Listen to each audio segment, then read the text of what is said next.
记不清多久了，曾经发过一个炒糖色的视频，全网播放量大概有几百万吧。据说还被我们这边的一个烹饪学校拿来做课件教程用了。后来因为种种原因，这个视频就被删除了。最近有很多粉丝在后台留言说：“有才啊，那个炒糖色的视频能不能再发一次啊？再也找不到像你那样讲解详细的视频了。”好吧，今天就再做一期炒糖色的视频，给你们最详细的讲解。糖色的熬制方法通常有3种：油炒、水炒、油水炒。今天讲解水炒的制作方法。因为在水炒过程中，一次会发生糖水、挂霜、拔丝、琉璃、嫩汁、糖色6种基本形态。今天咱们来系统而全面的研讨炒糖色过程中所发生的物理变化以及化学原理。首先，我们向锅中加入水一勺，水的多少并不是重点，水多的熬制时间就会久一点，水少了在熬制初期可能要更小心一点。向锅中加入白糖1勺，在刚开始熬制时可以把火开大一点，因为在熬制初期就是最普通的糖水阶段，此阶段用时相对较长且较好掌握。此时用勺子不停搅动，使其快速融化。白糖全部融化后就成为了糖水，这是炒糖的第一阶段，糖水阶段。从化学角度来分析，此时只是单纯的物理变化，持续加热，锅内有白色大气泡产生，这是由于糖液中的水分不断蒸发导致的物理现象。继续加热，锅内气泡变得小而密集，此时仍是糖水阶段，只不过糖水的浓度变大了而已。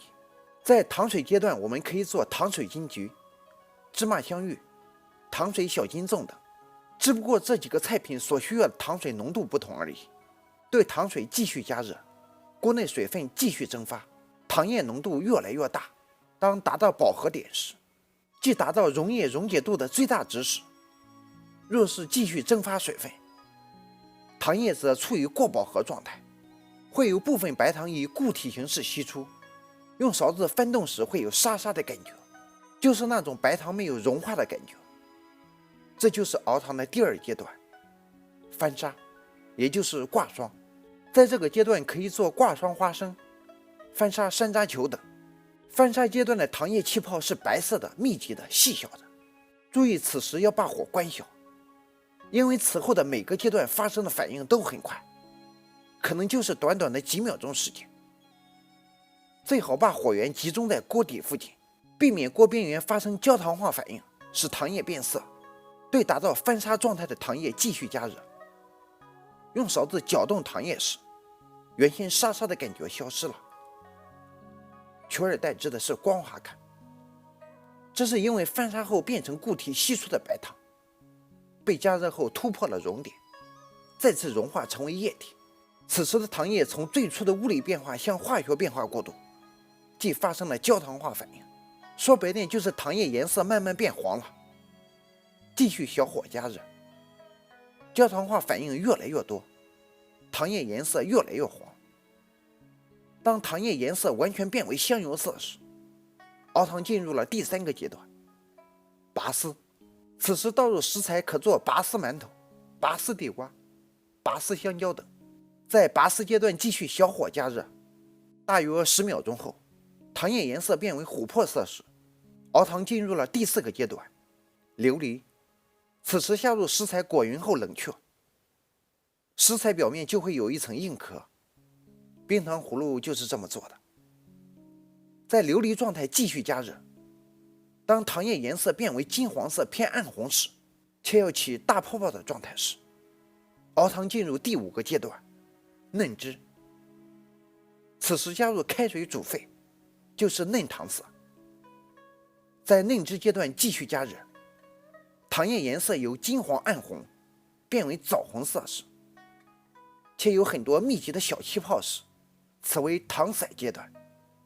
此时倒入开水煮沸，糖色即成，搞定了。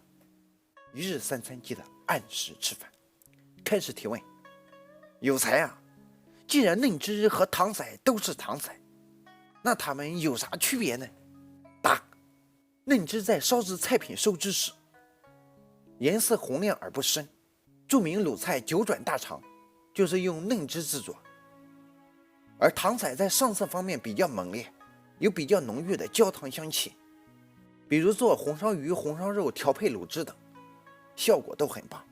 糖色应该说是目前为止应用最广泛、最优质、最健康的上色方法了。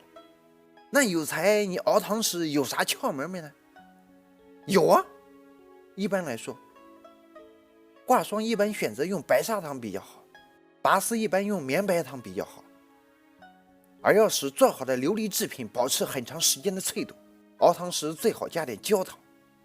同样的道理，爆米花要想很长时间酥脆不回潮，就是加入的焦糖，而拔丝时加入极少量的白醋，可以把丝拉得很长很长。糖色炒好后，加入的水一定要是开水。今天的讲解就到这里，喜欢的可以点击关注、转发、评论。大家喜欢吃什么菜都可以在视频下方留言，你喜欢吃什么我就做什么。